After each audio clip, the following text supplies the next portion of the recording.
अस्सलाम वालेकुम students. Exercise 1.3 है हमारे पास। इसका जो फर्स्ट क्वेश्चन है कि the sum of three consecutive integers is 42, कि जो sum of three consecutive integer उसका सम है 42। फाइंड थ्री इंटीजर, और हमने बताने वो तीन इंटीजर कौन से हैं। अब कंसेक्यूटिव इंटीजर से मुराद हमने क्या होते हैं, कंसेक्यूटिव इंटीजर मीन्स कि उसके बाद नेक्स्ट नंबर, उससे एक नंबर है उससे नेक्स्ट वाला जो होगा और फिर उससे नेक्स्ट, वो होंगे हमारे पास थ्री कंसेक्यूटिव इंटीजर। अब इसमें हमने क्या किया कि लेट थ्री कंसेक्यूटिव इंटीजर, हमने लेट कर लिया कि तीन जो है कंसेक्यूटिव इंटीजर कौन से होंगे। अगर पहला हमारे पास एक्स होगा, सपोज हमने किया कि पहला क्या हमारे पास एक्स है, तो एक्स से नेक्स्ट नंबर क्या होगा, एक्स प्लस वन, यानी कि उसमें एक ऐड होगा। और उससे नेक्स्ट क्या होगा, एक्स प्लस टू, यानी कि उसमें एक्स में दो ऐड होंगे। यानी कि अगर हम एक फ़र्ज़ के, अगर पहला हम 10 लेते हैं तो दूसरा क्या होगा, उससे आगे 11 होगा, फिर 12 होगा, यानी कि 10 प्लस वन 10 प्लस टू। तो हमने एक्स लिया है पहला नंबर, पहला इंटीजर हमने लिया है एक्स, तो नेक्स्ट होगा एक्स प्लस वन और उससे नेक्स्ट होगा एक्स प्लस टू। ठीक है। अगर वो कहता है कि लेट फोर इंटीजर, तो फिर हम करते हैं एक्स प्लस टू के आगे एक्स प्लस थ्री भी लिखते। अब चूंकि यहाँ उसने कहा कि थ्री इंटीजर हैं, तो हमने लिख दिया एक एक्स प्लस वन और एक एक्स प्लस टू। अब अकॉर्डिंग टू गिवन कंडीशन, उसने क्या कहा कंडीशन में कि इन तीनों को जो आपने है सम किया, वो हमारे पास आंसर आ रहा है 42। यानी कि जो हमने तीन इंटीजर लेट किए हैं उन तीनों का सम हमारे पास आ रहा है 42। तो हमने लिख दिया एक्स प्लस वन और एक्स प्लस टू, इन तीनों को हमने ऐड किया और इक्वल आ गया 42। अब यहाँ से हमने क्या किया, ये इन तीनों को हमने ऐड कर लिया, वो बन गया 3x, और ये 1 प्लस टू 3, ये आ गया 3x plus three is equal to 42। अब 3 को मैं राइट साइड पे ले गया हूँ, तो 42 में से 3 हमने माइनस कर दिया, क्योंकि यहाँ प्लस था तो इस तरफ आ गई, ये माइनस का 3 बन जाएगा। इसको माइनस किया तो आ जाएगा 39। अब यहाँ पे 3x है, हमें क्या चाहिए, x चाहिए था, तो इस 3 को मैंने डिवाइड कर दिया 39 के नीचे, इसको मैंने क्या कर दिया, डिवाइड कर दिया। तो x की वैल्यू क्या आ गई, 39 को जो है हम सिंपल इसमें जो है वो डिवाइड कर देंगे 3 से, तो ये आपके पास आ जाएगा, ये 13 आपके पास इसमें आंसर आ जाए। एक्स की वैल्यू क्या आ गई 13। अब हमने क्या बताना था कि तीन इंटीजर हमने वो बताने थे कौन कौन से हैं। तो अगर एक इंटीजर 13 है, तो इससे नेक्स्ट वाला तो हमने लेट किया था एक्स प्लस वन, वो क्या हो जाएगा, यानी कि 14 हो जाएगा। और उससे नेक्स्ट क्या हो जाएगा, एक्स प्लस टू हो जाएगा 15। यानी कि ये तीन ऐसे नंबर हैं 13 14 15, ये तीन ऐसे नंबर हैं जो कंसेक्यूटिव हैं, यानी कि इसमें एक के बाद दूसरा नंबर है, इनमें कोई गैप नहीं है। यानी कि 13 से नेक्स्ट नंबर 14 है, 14 से नेक्स्ट 15 है। ये तीन ऐसे नंबर हमने फाइंड कर लिए जिनका सम करें तो 42 बनता है। अब आप इन तीनों को ऐड करके देख भी सकते हैं कि अगर इन तीनों को ऐड करें तो हमारे पास 42 बन जाएगा। यही हमने फाइंड करना था, तीन नंबर कि जिनका सम हमारे पास 42 हो। अब नेक्स्ट क्वेश्चन नंबर 2 है हमारे पास, उसमें ये आपके पास ये फिगर बनी हुई है और इसमें गिवन क्या है हमारे पास। अब इसमें है हमारे पास लेंथ ऑफ ए सी, ये ए सी, ये इसकी लेंथ कितनी है, square root 3 plus square root 5, यानी कि under root 3 plus under root 5, ये इसकी लेंथ है ए से सी तक। और area of triangle A B C, अभी जो ट्राइंगल है ए बी सी, इसका एरिया हमें गिवन है, वो क्या है हमारे पास, वो है 1 plus under root 15 centimetre square. अब फाइंड क्या करना है हमने, लेंथ ऑफ ए बी हमने, कि ए बी की लेंथ हमने फाइंड करनी है, यानी कि ये ए से बी तक ये लेंथ हमने फाइंड करनी है। और हमें पता है एरिया ऑफ ट्रायंगल क्या होता है, 1/2 लेंथ मल्टीप्लाई विड्थ होता है। तो यहाँ पे हमने लिख दिया 1/2 बेस मल्टीप्लाई हाइट, ये बेस और ये हाइट, यानी कि लेंथ मल्टीप्लाई विड्थ हमने इसको कर दिया, बेस इंटू हाइट लिख दिया। अब एरिया ऑफ ट्रायंगल जो गिवन था हमारे पास वो ये था 1 प्लस के रूट ऑफ 15, वो लिख दिया हमने, इक्वल टू ये 1/2 एज इट इज़ लिख दिया मैंने। अब बेस क्या है हमारे पास, ये बेस थी ए से सी तक, वो है square root 3 plus square root 5 multiply H क्या है हमारे पास, एच हमने फाइंड करना है, ये इसकी हाइट कह लें, ये हमने क्या करनी है, इसकी फाइंड करनी है, तो उसको मैंने क्या कर दिया, एज इट इज़ एच लिख दिया। अब उसके बाद नेक्स्ट स्टेप मैंने क्या किया है, ये जो 2 यहाँ पे डिवाइड हो रहा है इसको मैं यहाँ पे ले जाऊँगा लेफ्ट साइड पे, तो ये मल्टीप्लाई हो जाएगा, इन दोनों के साथ मल्टीप्लाई होगा, ये 2 को 1 से करेंगे तो 2 1 से 2 आ जाएगा, और 2 को अंडर रूट 15 से मल्टीप्लाई करेंगे तो बन जाएगा 2 under root 15 is equal to, अब यहाँ क्या रह जाएगा, अंडर रूट 3 और ये प्लस अंडर रूट, ये प्लस है यहाँ पे प्लस अंडर रूट 5 ये रह जाएगा, multiply H as it is. अब हमने फाइंड करना है एच, तो इस सारी वैल्यू को मैं क्या करूँगा, उसके नीचे ले जाकर इसको डिवाइड कर दूंगा, तो यानी कि ये 2 प्लस 2 अंडर रूट 15 यहाँ पे पहले मौजूद था, और square root of 3 plus square root 5 इसको मैं इस तरफ ले गया, उसके नीचे जाके मैंने इसको डिवाइड कर दिया।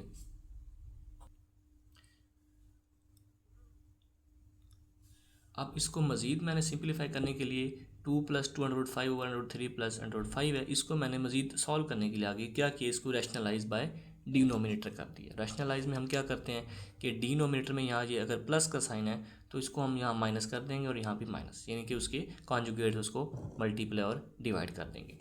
अब सिंपल हम इसको मल्टीप्लाई कर लेते हैं। 2 को √3 से मल्टीप्लाई किया मैंने और फिर 2 को √5 से। इसी तरह 2 √15 को √3 से किया है और फिर 2 √15 को √5 से किया। तो ये आ गया 2 √3 माइनस 2 √5, 2 √45, और ये इसको जब हमने मल्टीप्लाई किया 2 √15 को √5 से तो ये आ जाएगा 2 √75, यानी कि 15 को 5 से अंदर कर देंगे मल्टीप्लाई, वो आ जाएगा 75 और ये 2 बाहर वैसे आ जाएगा। अब यहाँ पर डिनोमिनेटर में क्या है, √3 प्लस √5 है और यहाँ √3 माइनस √5 है। तो ये फार्मूला बन रहा है हमारे पास a plus B a minus B, यानी कि ये फार्मूला हमारे पास बन रहा है a plus B into a minus B, और वो किसके इक्वल होता है, वो होता है a square minus b square की। तो a हमारे पास क्या √3, तो मैंने लिख दिया a का स्क्वायर यानी कि √3 का स्क्वायर माइनस b का स्क्वायर, तो वो हमें लिख दिया √5 का स्क्वायर। अब इसमें हमें क्या फ़ायदा होगा, ये स्क्वायर और स्क्वायर रूट आपस में कैंसिल हो जाएंगे।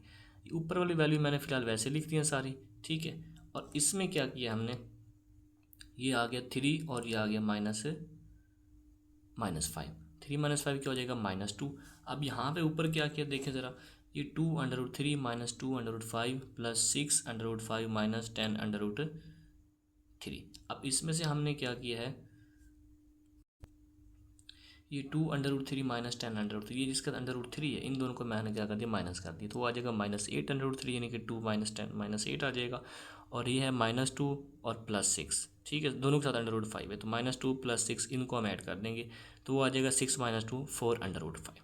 अब नेक्स्ट स्टेप में हमने इन दोनों में से क्या कॉमन बन रहा है, 2 कॉमन बन रहा है, तो -2 मैंने कॉमन कर दिया ताकि नीचे हमारे पास -2 है तो आपस में कैंसिल हो जाए।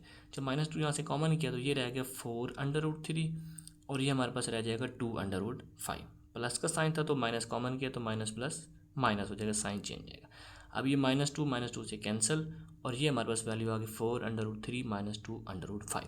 ये हमारे पास आ गई लेंथ ऑफ ए बी जो हम फाइंड कर रहे थे ट्राइंगल की, 4 √3 -2 √5।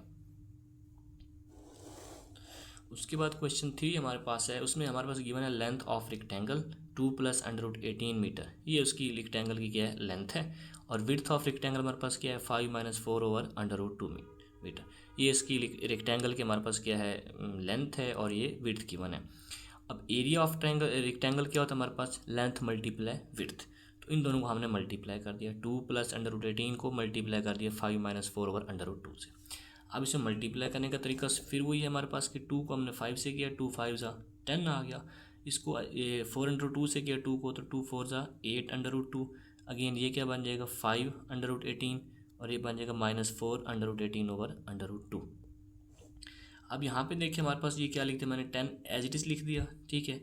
और ये हमारे पास आगे इसको हम सॉल्व कर लेंगे तो ये आ जाएगा -4 √2 और ये हमारे पास आ जाएगा +15 √2 आ जाएगा, इसको मज़ीद सॉल्व कर लेंगे तो, और ये हमारे पास बच जाएगा -12। इसको आप डायरेक्ट कैलकुलेटर से भी कर देंगे तो ये हमारे पास आंसर आ जाएगा। अब इसमें हमारे पास ये 10 और ये -12, 10 - 12, तो वो क्या बन जाएगा -2 और ये 15 - 4, ये देखिए अंडर रूट इसके साथ भी है, √2 इसके साथ भी है, तो ये 15 - 4 क्या आ जाएगा 11 √2। ये 10 - 12 किया तो -2 आ गया और यहाँ पे इन दो को हमने माइनस कर दिया तो 15 - 4 11 √2। तो ये हमारे पास आ गया area of rectangle. Question number 4 में हमने क्या करना है कि वो कह रहा है कि ऐसे दो नंबर्स हैं जिनका सम हमारे पास क्या है 68 है और उनका डिफरेंस है 28 है। यानी कि वो कह रहा है ऐसे दो नंबर हमारे पास है, हमने फाइंड करने हैं कि जिन दोनों को ऐड करें तो 68 आ जाए और उन्हीं दो नंबर को माइनस कर दें तो क्या आ जाए 22 आ जाए। तो इसके लिए सबसे पहला स्टेप हमने क्या किया, हमने लिखा let x and y are two numbers, कि हमने कह दिया कि x और y हमने लेट कर लिया कि दो नंबर्स हैं। अब दो नंबर्स हैं x और y, तो कंडीशन क्या होगी पहली कि x + y दोनों को हमने ऐड किया तो वो आ गया 68। अब सेकंड कंडीशन की क्या थी, उसने कहा कि दोनों को ऐड करें तो 68 आए और दोनों को माइनस करें तो क्या आ जाए 28। तो हमने लिख दिया x - y = 22, sorry x - y = 22। अब ये दो इक्वेशन बन गई हैं। अब हमने इन दोनों को ऐड कर लेना है, x + y = 68 लिख दिया और नीचे x - y = 22 लिख दिया मैंने। अब ये +y - y आपस में कैंसिल हो जाएंगे, ये x और ये x रह गया तो ये हो जाएगा 2x, x + x 2x, और यहाँ पे 68 में 22 ऐड कर दें हो जाएगा 90, 2x = 90। अब हमने यहाँ पे एक्स निकालना है तो 90 को डिवाइड कर देंगे 2 पे, तो वो आ जाएगा हमारे पास 45। एक्स की वैल्यू क्या आ गई 45। अब हमने करना है put value of x in equation 1। X की वैल्यू हमने पुट करनी है इक्वेशन 1 या इक्वेशन 2, किसी में भी हम जो है एक्स की वैल्यू पुट कर सकते हैं। तो मैंने इक्वेशन 1 में पुट की है, आप चाहे तो 1 में पुट कर लें, चाहे आप इक्वेशन 2 में पुट कर सकते हैं। तो ये हमारे पास था x + y = 68। तो x की वैल्यू क्या आ गई 45, तो अब यहाँ आ जाएगा 45 + y = 68। ये देखिए 45 ये था ना x + y, तो x की जगह 45 लिख दिया, प्लस y = 68 ये वैसे लिख दिया। अब यहाँ से y निकालना है तो 45 को मैं इस तरफ ले जाऊँगा, वो हो जाएगा -45। 68 में से 45 माइनस कर दें तो क्या आ जाएगा 23। तो y की वैल्यू क्या आ गई 23, x की वैल्यू क्या थी 45। तो ये दो नंबर हमारे पास आ गए। उसने कहा था कि दो नंबर ऐसे हमने फाइंड करने हैं, उनको ऐड करें तो 68 है और उनको माइनस करें तो 28 है। अब आप इसको चेक भी कर सकते हैं कि देखें दो नंबर हैं 45 और एक 23, इन दोनों को अगर आप ऐड करेंगे तो 68 आ जाएगा, और अगर इन दो को माइनस करेंगे तो 22 आ जाएगा। तो इस तरह आप चेक भी कर सकते हैं कि हमारा आंसर सही है या गलत है। उसके बाद क्वेश्चन 5 आपके पास गिवन है फ़ारेनहाइट में इक्वल टू, ये फार्मूला हमारे पास होता है फ़ारेनहाइट का 9c/5 + 32, ये आपने याद कर लेना है। उसके बाद जो सेंटीग्रेड में गिवन है वो क्या है 48 डिग्री, यानी कि सेल्सियस में आपको जो है टेम्परेचर गिवन है, आपने उसको कन्वर्ट करना है फ़ारेनहाइट में। तो फार्मूला ये है 9c/5 + 32। तो ये मैंने लिख दिया 9c की जगह क्या आ जाएगा सेल्सियस से क्या है 48, तो 9 × 48 डिवाइड बाय 5 फार्मूले वाला और प्लस 32।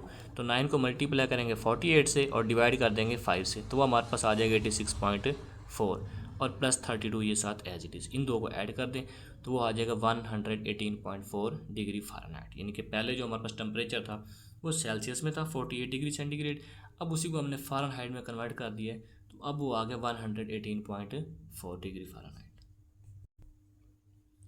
अब क्वेश्चन 6 में हमारे पास क्या है, क्वेश्चन 6 में हमारे पास है कि the sum of the age of the father and the son is 72, कि फादर और जो सन है उसकी एज जो है उनको हमने सम करें तो वो क्या आता है 72 आता है।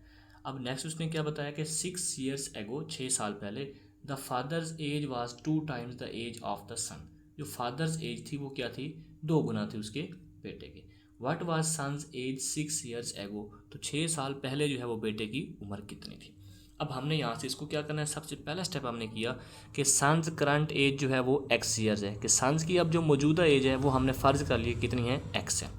अब सन की अगर x है तो फादर की कितनी होगी 72 माइनस x, इस तरह क्योंकि दोनों की ऐड करें तो 72 बन रही है, दोनों की ऐड करें तो 72 बन रही है। तो अगर एक की निकालें उसमें से 72 में से x माइनस कर देंगे। यानी कि सपोज आप देखें ना, अगर मैं कह रहा हूँ कि 72 है दोनों की, फादर्स और सन की 72 ईयर्स उनकी एज है, तो अगर मैं कहूँ कि सपोज फादर की है 62 है और उसकी जो है बेटे की वो 10 है, इस तरह बनेगा 72। ठीक है, अब अगर हमारे पास एक गिवन हो, यानी कि जैसे हमने एक्स किया हुआ है, तो उसको क्या करेंगे 72 में से माइनस कर देंगे। तो एक्स जो हमने लेट किया उसको हमने 72 में से माइनस कर दिया, ये हमारे पास फादर्स करंट एज हमने एक बना ली। अब 6 years ago 6 साल पहले, अब ये जो है सन्स एज 6 साल पहले उसकी एज क्या होगी, अब अगर उसकी जो करंट एज है वो है x, ठीक है, तो 6 साल पहले क्या होगी 6 साल कम होगी तो वो होगी x - 6, यानी कि अब जितनी भी है उससे 6 कम होगी, यानी कि 6 साल पहले उसकी, अगर अब 10 साल है तो 6 साल पहले उससे कितनी होगी 10 - 6 होगी। तो अब अगर x है तो 6 साल पहले x - 6 होगी, और फादर्स की एज जो अब है मौजूदा वो है 72 माइनस x, तो 6 साल पहले कितनी होगी 72 माइनस x माइनस 6 ईयर्स, यानी कि 72 में से 6 ईयर माइनस कर देंगे तो 66 माइनस x ईयर, ये बन गई फादर की एज 6 साल पहले। अब अकॉर्डिंग टू गिवन कंडीशन वो उसने क्या कहा था कि वो उसके क्या है डबल है, 2 गुना थी, तो 66 माइनस x ये आगे फादर्स की age is equal to 2 × x - 6, यानी कि ये है सन की एज ये और ये है फादर की। तो उसने कहा father's age is was 2 times the age of son, तो जो एज ऑफ सन है x - 6 वो 2 times है, तो उसको हमने 2 से मल्टीप्लाई कर दिया, इसको 2 × x - 6 आ जाएगा, 2x - 2 6 = 12, ये 66 minus x as it is लिख दिया। अब हमने चूँकि x निकालना है तो -12 को मैं यहाँ ले गया हूँ, हो जाएगा +12, ठीक है, और x को मैं इस तरफ ले आऊँ माइनस एक्स था तो हो जाएगा प्लस एक्स। तो ये हो जाएगा 2x पहले था, इस x को यहाँ ले आऊँ तो 2x प्लस एक्स 3x हो जाएगा। और यहाँ पे 66 था, इस 12 को वहाँ जाके ऐड किया तो हो जाएगा 78। अब 78 को हमने 3 पे डिवाइड कर देना, 78 को 3 पे डिवाइड कर देना तो वहाँ से x की वैल्यू आ जाएगी 26। अब ये x हमने लेट किया था सन्स एज, करंट एज, ठीक है। तो बेटे की उम्र कितनी है 26, ठीक है। ये है करंट एज, मौजूदा एज। लेकिन उसने पूछा है कि 6 साल पहले कितनी थी। तो अब अगर उसकी 26 है तो 6 साल पहले कितनी होगी, 26 में से 6 निकाल दें 20 ईयर्स, यानी कि एक कॉमन सी बात है। अगर अब जो है बेटे की उम्र जो है 26 है तो 6 साल पहले उसकी 20 साल होगी, यानी कि 6 साल छोटा था उससे पहले, 6 साल कम उससे कर देंगे तो 26 में से 6 निकाल देंगे, 20 साल उसकी उम्र आ जाएगी। क्वेश्चन 7 है हमारे पास कि Meera bought a toy for ₹1500 and sold it for ₹1520, find the profit percentage. कि मीरा ने जो है वो एक टॉय जो है वो परचेज़ किया है 1500 का और सेल कर दिया 1520 का। इसको हमने किस तरह लिखना है, सबसे पहले हम लिखेंगे कॉस्ट प्राइस कि कितने का परचेज़ किया, वो है 1500।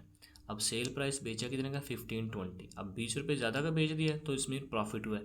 प्रॉफिट का फार्मूला क्या होगा, profit is equal to sell price minus cost price. ये 1520 में से 1500 निकाल देंगे तो यानी कि 20 रुपये उसको क्या हो गया, प्रॉफिट हो गया। अब हमने निकालने प्रॉफिट परसेंटेज, तो उसके लिए क्या करेंगे, प्रॉफिट परसेंटेज का फार्मूला हमारे पास होगा प्रॉफिट ओवर CP यानी कि cost price multiply 100, cost price जितने उसने परचेज किया था। और प्रॉफिट कितना है उसको 20 रुपीज़ है, 20 रुपये प्रॉफिट है। और कॉस्ट प्राइस परचेज यानी कि ख़रीदा कितने का था 1500 का, मल्टीप्लाई 100 और बाहर लगा देंगे परसेंटेज। अब इसको मल्टीप्लाई कर देंगे 20 को 100 से और डिवाइड कर देंगे 1500 से, ये परसेंटेज हमारे पास साथ वैसे आ जाएगा। तो इन सबको मल्टीप्लाई और डिवाइड करने के बाद जो हमारे पास आंसर आ जाएगा 1.33%, ये उसको हमारे पास प्रॉफिट परसेंटेज आ जाएगी। उसके बाद क्वेश्चन 8 है हमारे पास, the annual income of Tayyab is ₹9,60,000, यानी कि 9,60,000 उसकी टोटल इनकम है। While exempted amount is ₹1,30,000। और उसके बाद how much a tax would have to pay, उसको कितना टैक्स पे करना पड़ेगा। और टैक्स पे करने का रेट उसने दिया हुआ क्वेश्चन में 0.75%। तो इसके लिए सबसे पहला स्टेप हमने क्या लिखा, टोटल इनकम, वो गिवन हमारे पास वो है 9,60,000 कि यानी कि 9,60,000 उसकी टोटल इनकम हो गई। और एग्जेम्प्टेड अमाउंट्स की कितनी है 1,30,000, उसमें से वो क्या कर देंगे, माइनस कर देंगे। अब जो टैक्सेबल इनकम है जिसके ऊपर टैक्स लगना है वो कितनी है, वो है 8,30,000, यानी कि 9,60,000 में से 1,30,000 माइनस कर दिया तो 8,30,000 हमारे पास टैक्सेबल इनकम है। ये वो इनकम जिसके ऊपर हमें टैक्स अप्लाई करना है। अब टैक्स रेट क्या है 0.75%, इतने परसेंट हमने जो है उसको टैक्स लगाना है। तो टैक्स अमाउंट हमने अब बताना है उसको कितने पैसे अदा करने पड़ेंगे, 0.75% मल्टीप्लाई अमाउंट। अब यहाँ पे जो अमाउंट लिखनी है वो टोटल अमाउंट नहीं लिखनी, ये लिखनी है टैक्सेबल अमाउंट कि जिसके ऊपर आपने टैक्स पे करना है एग्जेम्प्टेड उसमें से माइनस करके, यानी कि ये जो बचे 8,30,000 इसको आपने इससे इधर लिखना है। 0.75 का मतलब है कि 0.75 डिवाइड बाय 100%, का मतलब है कि उसको डिवाइड करेंगे 100 से। तो 0.75 को मल्टीप्लाई कर देंगे 8,30,000 से और डिवाइड कर देंगे 100 से, तो हमारे पास आ जाएगा रुपीज़ ये 6,225, यानी कि 6,225 रुपये उसको क्या करना पड़ेगा, टैक्स देना पड़ेगा। उसके बाद क्वेश्चन 9 है हमारे पास, find the compound markup on 3,75,000, 3,75,000 रुपये हैं फॉर 1 ईयर, एक साल के लिए, एट द रेट ऑफ 14%, और रेट क्या है 14%। तो आपने बताना है उसके ऊपर कितना उसको जो है वो कंपाउंड इंटरेस्ट जो है वो या मार्कअप उसको लगेगा। तो प्रिंसिपल अमाउंट मीन्स के टोटल अमाउंट, अब तो उसके पास जो टोटल रकम है वो कितनी है 3,75,000 रकम है। और रेट ऑफ इंटरेस्ट क्या है 14%। 14% का आपने पहले बताया मैंने कि परसेंट का मतलब 100 से डिवाइड करेंगे, तो 14 डिवाइड बाई 100 करेंगे तो आ जाएगा 0.14। अब ये उसका आ गया रेट ऑफ इंटरेस्ट 0.14, यानी कि 0.14 आ गया रेट ऑफ इंटरेस्ट। और प्रिंसिपल अमाउंट कितनी है 3,75,000, 3,75,000। अब टाइम कितना है 1 ईयर, एक साल का यानी कि टाइम है। कंपाउंड इंटरेस्ट हमने फाइंड करना है, तो फार्मूला इसका हम याद कर लेंगे कंपाउंड इंटरेस्ट का, वो क्या है P मल्टीप्लाई 1 + R पर पावर है T माइनस P। अब यहाँ पे जो P है ये क्या है प्रिंसिपल, ये P क्या है प्रिंसिपल की टोटल अमाउंट, ये वाली जो थी वो हमने यहाँ पर लिख दी मल्टीप्लाई 1 + R, 1 + R, R क्या है हमारे पास रेट ऑफ इंटरेस्ट है 0.14, तो हमने लिख दिया 1 + 0.14। अभी ऊपर पावर T है, इसका मतलब क्या है टाइम। अब टाइम कितना है 1 ईयर, एक साल का टाइम है, तो ऊपर पावर क्या आ जाएगी 1 माइनस, अब ये माइनस P क्या है, ये P अगेन वही है हमारे पास प्रिंसिपल अमाउंट, यानी कि -3,75,000, इसको यहाँ से माइनस कर देंगे। अब सिंपल ये मैंने वैसे लिख दिया 1 + 0.14 हो जाएगा 1 + 1.14 हो जाएगा, माइनस ये भी एज इट इज़। अब पहले इन दो को हमने क्या करना है, आपस में मल्टीप्लाई करना है। इसको 1.14 से मल्टीप्लाई कर देंगे, वो हमारे पास आ जाएगा ये 4,27,500 आ जाएगा, यानी कि 4,27,500 हमारे पास इन दोनों को मल्टीप्लाई करने के बाद ये आ जाएगा। और ये जो है ये मैंने वैसे लिख दिया। अब इन दोनों को हम क्या कर देंगे, माइनस कर देंगे, तो ये आ जाएगा 52,500 जो आपके पास क्या आ जाएगी, अमाउंट आ जाएगी कंपाउंड इंटरेस्ट की।